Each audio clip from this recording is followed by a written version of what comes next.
যুক্তরাষ্ট্রের vice president JD Vance 4 দিনের ভারত সফরে এসে প্রধানমন্ত্রী নরেন্দ্র মোদীর সঙ্গে সাক্ষাৎ করেছেন।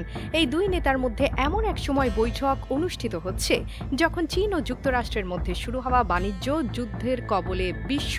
দুই দেশের প্রতিনিধি পর্যায়ের বৈঠকে একটি দ্বিপাক্ষিক চুক্তির প্রত্যাশা করছে দুই দেশ, যার ফলে উভয় দেশই সুবিধা পেতে পারে। যদিও মার্কিন প্রেসিডেন্ট ডোনাল্ড ট্রাম্প শুরুতে ভারতীয় পণ্যের ওপর 10% শুল্ক আরোপের পর সেটি বাড়িয়ে 26% করে, কিন্তু পরবর্তীতে এই শুল্ক আরোপ 90 দিনের জন্য স্থগিত করেন।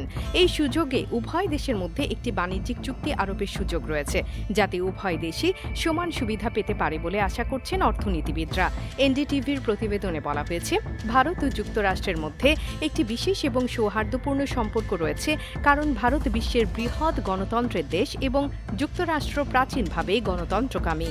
বিশ্বে বৃহৎভাবে পণ্য উৎপাদনকারী দেশ চীনের সঙ্গে বাণিজ্য যুদ্ধের ফলে মার্কিন যুক্তরাষ্ট্র এ সময়ে ভারতের সঙ্গে একটি দ্বিপাক্ষিক বাণিজ্য চুক্তি করতে আগ্রহী।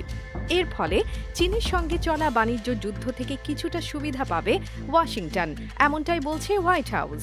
ভারতীয় নেতারা জানিয়েছেন, দ্বিপাক্ষিক বাণিজ্য চুক্তি শরতে করার প্রত্যাশা থাকলেও তা এগিয়ে এনে জুলাইতে করা হবে বলে ধারণা করা হচ্ছে।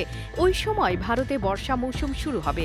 তবে ভারত স্পষ্টভাবে জানিয়েছে যে কোনো রকম তাড়াহুড়ো করে বা চাপের মুখে পড়ে কোনো বাণিজ্য চুক্তি করবে না। চুক্তি তখনই হবে যখন তা ভারতের স্বার্থকে যথাযথভাবে গুরুত্ব দেবে। মুক্তি টিভি নিউজ ডেস্ক।